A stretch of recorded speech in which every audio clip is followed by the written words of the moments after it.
Olá, nós já falamos de aminoácidos, já falamos de peptídeos, agora vamos detalhar as proteínas. O que são essas proteínas? Para iniciar, ela vem do grego proteios, primeiro, aquele que tem a primazia. Vamos lembrar que lá na sopa primordial, quando a gente fala do processo evolutivo das células, inicialmente havia uma poça de água e nessa poça foram formados os primeiros aminoácidos. Esses aminoácidos eles vão interagir com moléculas de lipídios e a gente vai ter a nossa célula ancestral. Então, o nome, a origem da proteína, eles fazem a relação a essa importância dela para a vida. Então, os aminoácidos foram as primeiras moléculas a se organizarem para dar origem à vida. São macromoléculas. Lembra que todos os aminoácidos, os peptídeos, são moléculas grandes. A proteína ela é o resultado da condensação desses alfa-aminoácidos com essas ligações peptídicas. As suas macromoléculas elas possuem pesos moleculares variados, de alguns milhares até vários milhões, então depende da proteína. A gente vai ter proteína aí que pode chegar a ter até 1000 aminoácidos em uma única proteína. Então, depende muito dessa quantidade de aminoácidos que ela possui para ter uma noção do teu peso. Elas são fundamentais para o processo químico que acontece nos organismos.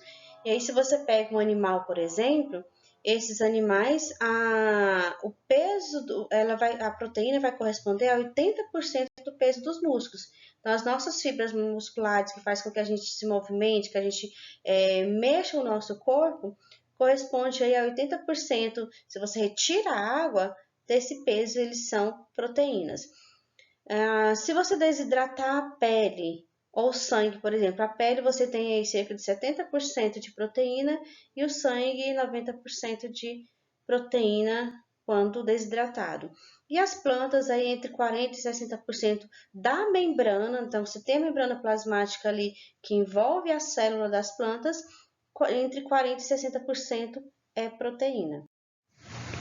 Todas as enzimas conhecidas são proteínas, então essas enzimas elas existem em porções muito pequenas, só que todas elas são proteínas. Elas vão catalisar as reações químicas, auxiliar o organismo na construção de outras moléculas, até na produção de outras proteínas, os ácidos nucleicos, e também na sinalização celular, fazendo a identificação de agentes que se aproximam da célula. Um exemplo de enzimas, por exemplo, é quando você olha para uma fita de DNA no seu processo de duplicação lá na mitose ou na meiose. Então, nesse processo aqui, você pode olhar que há a presença de várias enzimas, por exemplo, a DNA primase, a DNA ligase, a polimerase, que vão auxiliar a célula durante o processo de duplicação de DNA. O mesmo acontece se você estiver fazendo uma cópia do RNA para enviar lá para os ribossomos para a fabricação de proteína. Então, essas enzimas vão auxiliar no ponto de corte, no ponto de início dessa cópia, no finalização. Então, tudo isso é realizado por essas enzimas. Onde ocorrem essas proteínas? Então, você vai ter várias partes no corpo do indivíduo, nas plantas, nesses organismos, que vão ter uma ocorrência maior de determinadas proteínas.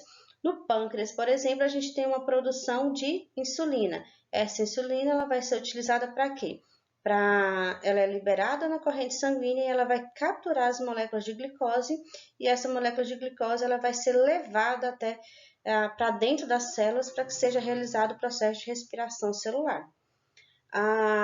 No sangue dos vertebrados, a gente tem a hemoglobina. No leite, a gente tem a presença da caseína. Se a gente vai falando dos nossos cabelos, das nossas unhas, dos cascos dos animais, a gente tem a presença da queratina.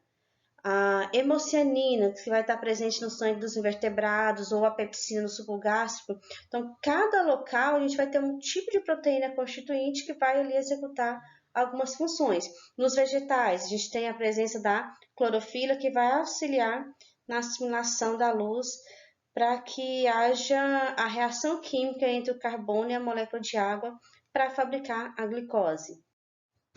Quais são as funções dessas proteínas? Elas vão ter a classificação dela. Como que é a classificação? A gente pode classificar a proteína em forma da sua funcionalidade, no formato dessas proteínas, na composição delas, no número de cadeias polipeptídicas ou no tamanho. Então, são várias formas que você pode classificar essas proteínas.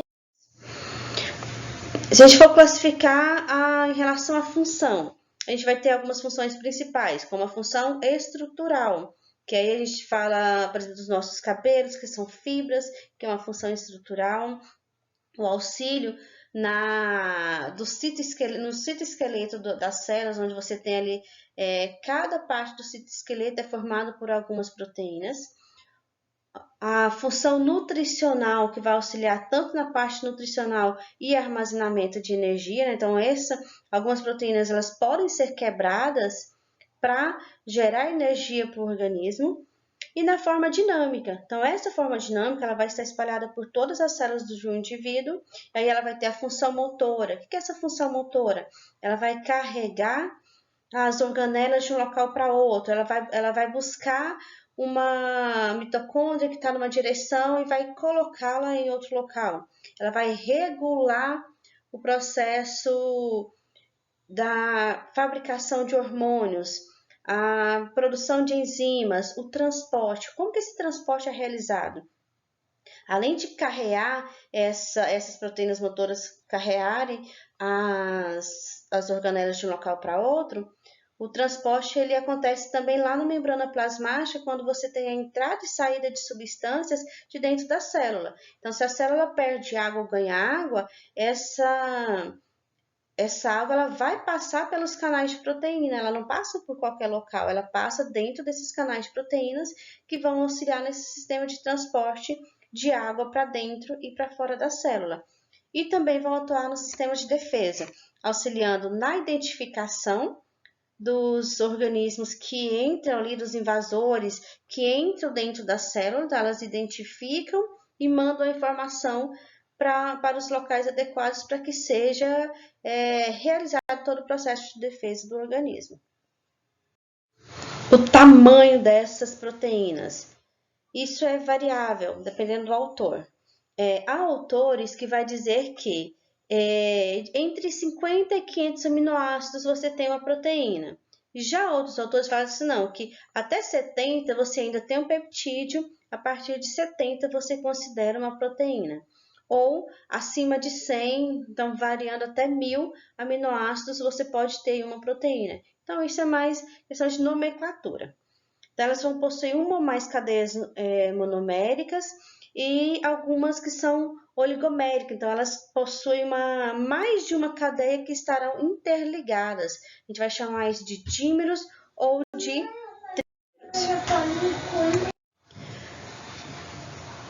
Pode haver também a presença de outros grupos químicos. A gente pode ter proteína simples, né? A proteína pura e simples lá, mas você pode ter a proteína conjugada com outro grupo. Por exemplo, as glicoproteínas, que estão presentes aqui na membrana plasmática. Então, essa glicoproteína vai auxiliar na identificação de substâncias. Você pode ter fosfoproteínas, o lipoproteínas, metaproteínas, que vão ser outros compostos aí conjugados com as proteínas. De caráter geral, vocês já viram, né, quando eu estava falando de aminoácidos, que elas possuem caráter anfótero. O que significa isso? Que a presença do grupamina e do ácido carboxílico nas extremidades terminais permite que essa proteína ela passe a apresentar um caráter básico ou ácido, dependendo do pH que você tem ali na solução. Então, vai depender. Se a sua solução é ácida, ele vai ficar ácido. Se a sua solução é básica, ele tende a ficar mais básico. Então, isso é o caráter anfótero das proteínas. O ponto isoelétrico, onde o pH se apresenta igualdade de cargas positivas e negativas. E aí, nesse ponto, a proteína ela apresenta-se com menor solubilidade.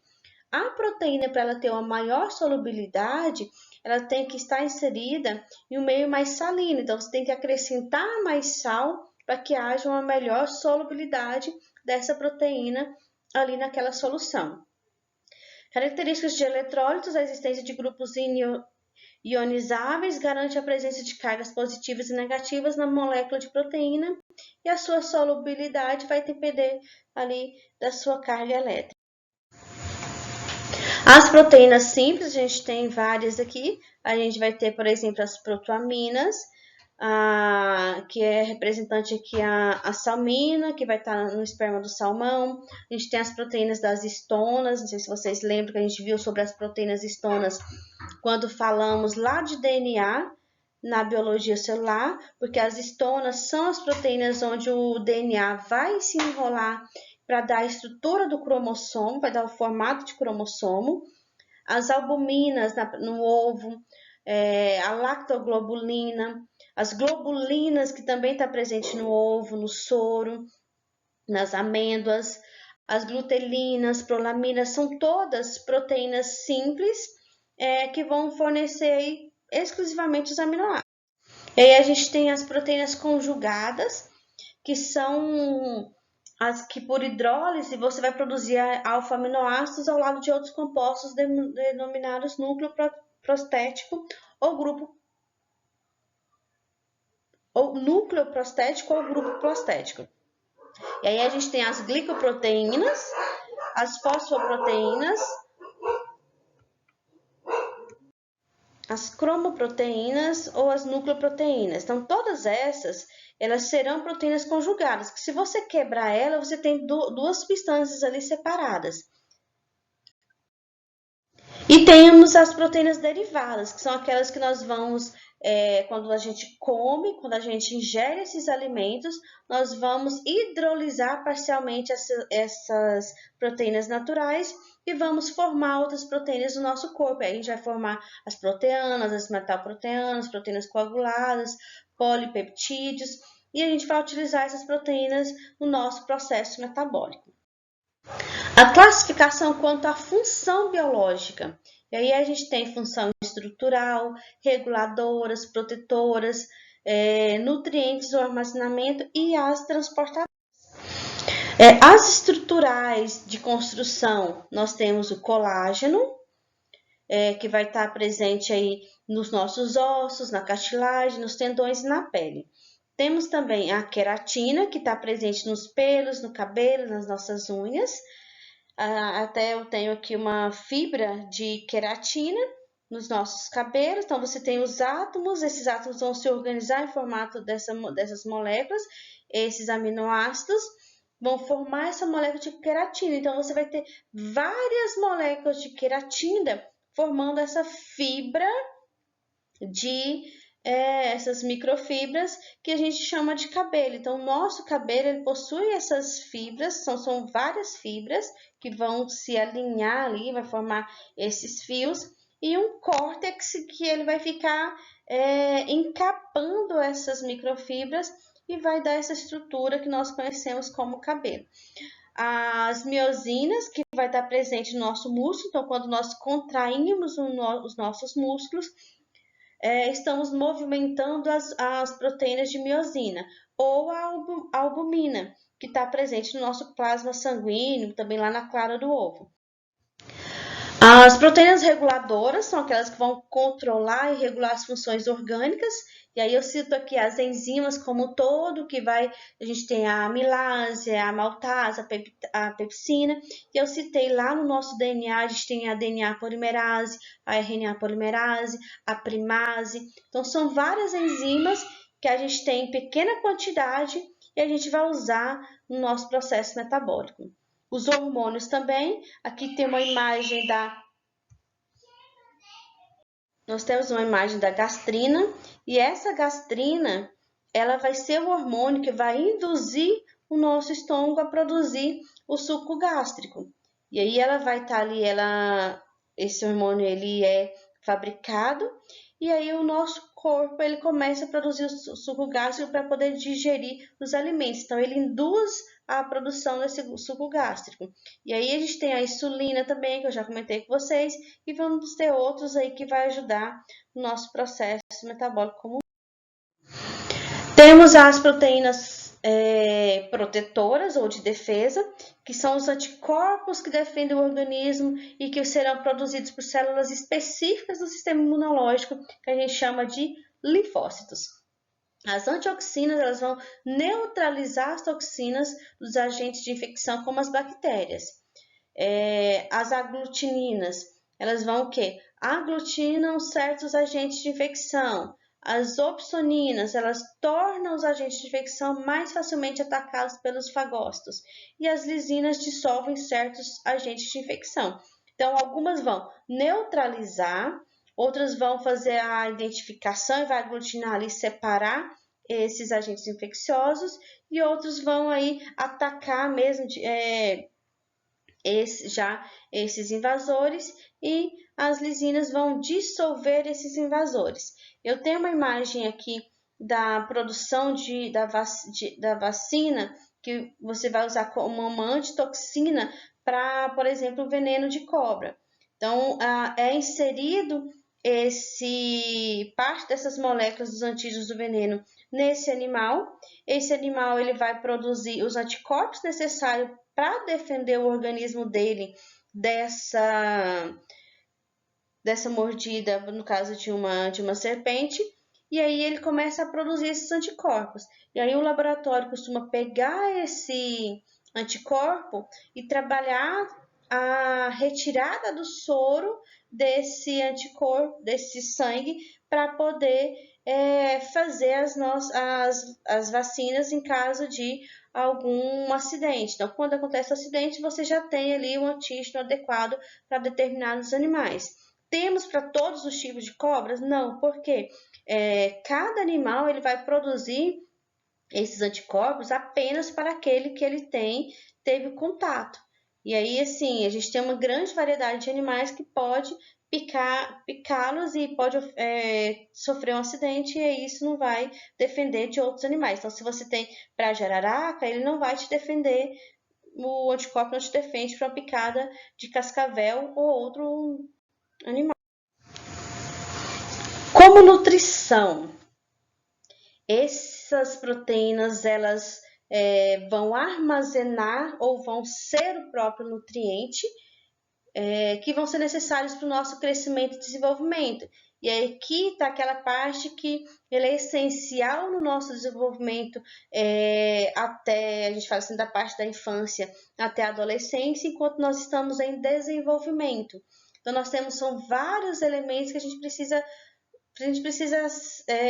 absorver para poder melhorar o nosso desenvolvimento muscular, crescimento, a nossa formação cerebral. Então, os elementos que são necessários, a gente precisa adquirir de forma alimentar. E aí tem a caseína, que a gente consome aí, no leite, as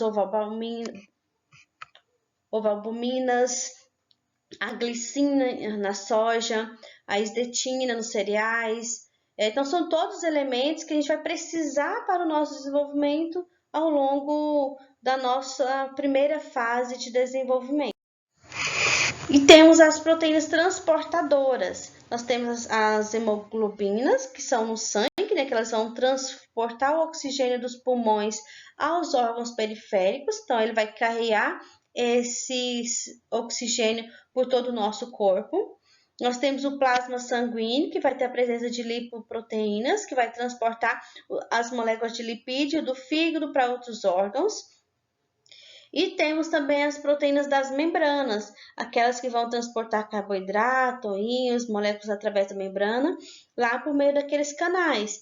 Então, ela vai ter essa passagem ali por meio das proteínas da membrana. E a classificação quanto à estrutura? Nós temos a estrutura primária, que é uma sequência de uma cadeia de aminoácidos, então uma cadeia simples de aminoácidos.